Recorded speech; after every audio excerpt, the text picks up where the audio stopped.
আসসালামু আলাইকুম viewers, welcome back to my channel. আজকে আমি আপনাদের দেখাবো কীভাবে সহজ উপায়ে তৈরি করতে হয় আমসত্ত্ব টক ঝাল মিষ্টি। তো চলুন দেখে নিই। আমি একটা হাঁড়ি নিয়ে নিলাম। প্রথমে আমি পরিমাণ মতো তেল দিয়ে দিলাম।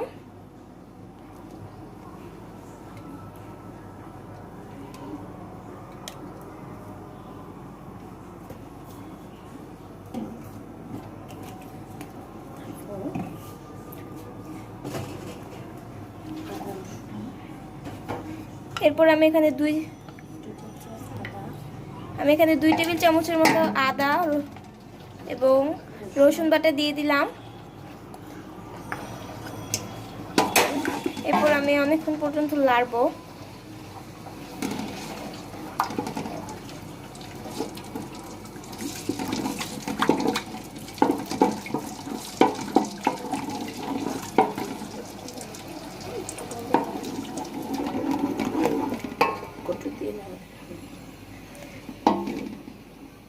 আমি এখন এখানে গোলমরিচ 2 টেবিল চামচ আর জিরা বাটা 2 টেবিল চামচ দিয়ে দিলাম। ভালো মতো নাড়তে হবে এটা।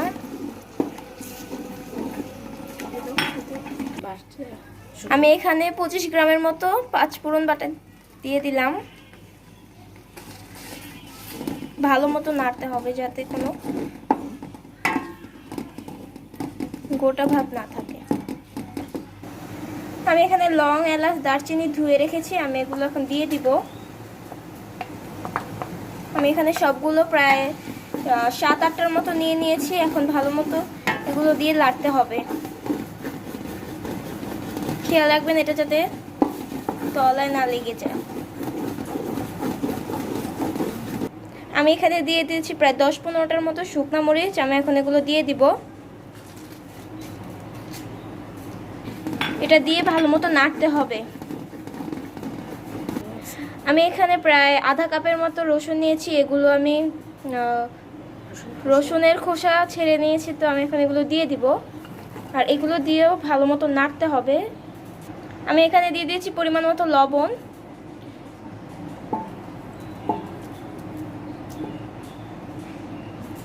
আমি এখানে 250 গ্রাম চিনি নিয়েছি, আর এটা ভালো মতো দিয়ে নাড়তে হবে।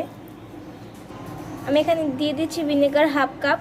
আমি এটা ভালো মতো সংরক্ষণ করার জন্য, বেশি দিন সংরক্ষণ করার জন্য আমি এটা এখানে দিয়ে দিলাম ভিনেগার। তো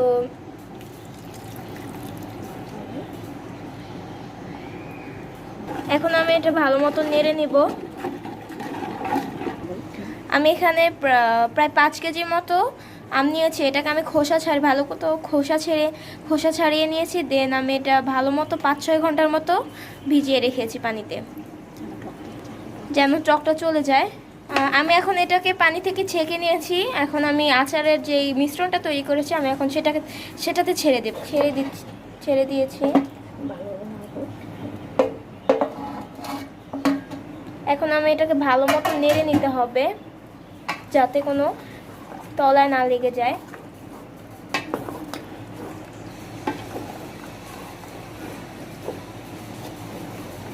আমি এটা মিডিয়াম আঁচে রেখেছি যাতে এটা পুড়ে না যায়, আর এটা লেগে গেলে সমস্যা, তাই এটা ভালো মতো নেড়ে নিতে হবে।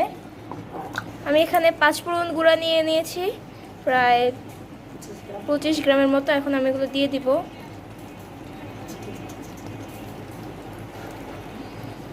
এখন আমি এগুলো দিয়ে অনেকক্ষণ ধরে নাড়বো।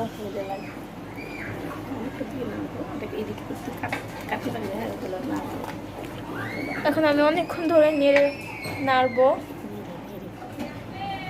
দেখুন ভিউয়ার্স, এটা কিন্তু অনেকটা সুন্দর লাগছে, আর এটা অনেক সুন্দর একটা স্মেল বের হচ্ছে এখান থেকে। তো এখন আমি এটা পরিবেশনের জন্য রেডি হচ্ছি। দেখুন ভিউয়ার্স, এটা অনেকটা সুন্দর হয়েছে আর খুবই সুস্বাদু খেতে হবে।